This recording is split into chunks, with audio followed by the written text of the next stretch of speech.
You are threading a needle, or parking in a tight space, or writing something by hand that has to look neat.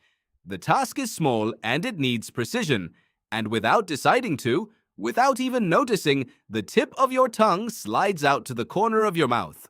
Or you bite your lip, or your jaw drifts open, or you press your tongue hard against the back of your teeth. Something in your mouth joins in on a job that has absolutely nothing to do with your mouth. You are using your hands. So why is your face helping? If you notice it at all, you probably file it under a habit. A quirk. Something you picked up as a kid and never dropped. Meaningless, a little embarrassing, the sort of thing you hope you are not doing in an important meeting, but you have it backwards. That is not a bad habit sitting on top of the real work. That is the real work leaking out where you can see it. Your mouth is not interrupting your hands. Your hands are borrowing your mouth. To understand why, you have to look at a map of your own brain, specifically the strip of it that controls movement, the motor cortex. That strip is laid out like a distorted little diagram of your body. Each patch of it controls a different part of you, and the parts that need the most fine control get the most brain space. Two of the biggest, most detailed territories on that entire map belong to your hands and to your mouth, your lips, your tongue, your jaw. These are the two most dexterous tools you own, the two things you use for the most delicate work your body ever does. And here is the fact that explains your face. On that map, those two territories are neighbors. The region that runs your fingers sits right up against the region that runs your tongue. So when you throw enormous effort at a precise hand movement, the signal in that patch of cortex fires hard, and some of it spills over the border into the region next door. The command meant for your fingers bleeds sideways into your mouth. Scientists have a name for this. They call it motor overflow, and the leaking of a movement into a body part that was not invited is called an associated movement. Your tongue is not trying to help thread the needle. It is receiving a faint echo of the instructions your hand is getting because the wiring is packed so tightly that the message cannot stay perfectly in its lane.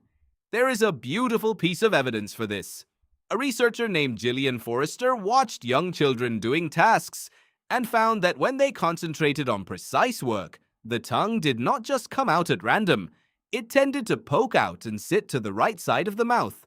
The right side of the body is controlled by the left side of the brain, which in most people is also the hemisphere that runs fine hand control and language. The tongue was drifting toward the side of the mouth wired to the busiest hemisphere. The overflow had a direction, and the direction pointed straight at the brain regions doing the work. Now, if this is just signals leaking between neighbors, a question should be nagging at you. Why these two neighbors? Plenty of things sit next to each other in the brain. Why is it specifically the hand and the mouth that are so tangled together that one cannot work hard without dragging the other along? And this is where it stops being a quirk of wiring and starts being a clue about where you came from. Think about what your hands and your mouth have in common. They are the two instruments of communication. Long before writing, before any of the tools around you now, our ancestors coordinated with each other using precise hand movements, gesture, pointing, shaping things in the air, and using the mouth, the lips, and tongue-forming sound. The leading idea in this corner of science is that these two systems did not develop separately. They grew up braided together, hand and mouth, as a single communication machine, which is exactly why their control centers ended up as neighbors sharing a border. If that is right, then the tongue creeping out while you thread a needle is not random noise at all. It is a faint pressure from an older arrangement, back when a demanding movement of the hand and a movement of the mouth were nearly the same event, two halves of one act of meaning. I want to be careful here, because this is the honest edge of it, that the hand and mouth regions overlap, and that intense hand effort spills into the mouth is well established and easy to measure. The deeper story that this specifically traces to a shared evolutionary origin of gesture and speech is a strong and popular hypothesis, but it is a hypothesis, and serious researchers still argue about how much of the picture it really explains.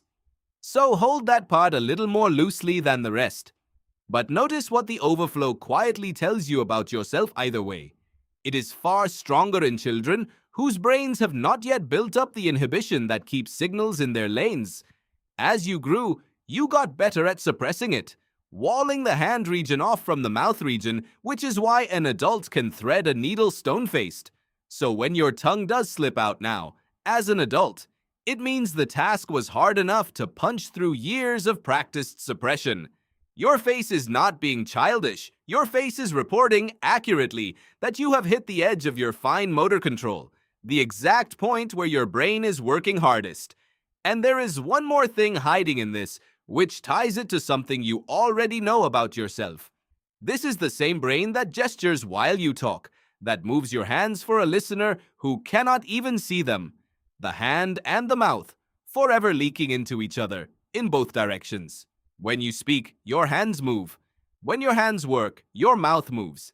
It is the same seam in the same machine, showing through from two different sides. So the next time you catch your tongue poking out while you cut along a line, or your lip pulled between your teeth while you line up a tricky shot, do not tuck it back in and feel embarrassed. You are looking at the oldest partnership in your body, the hand and the mouth, still holding on to each other, still unable to fully let go, still doing together the delicate work they first learned to do side by side a very long time ago.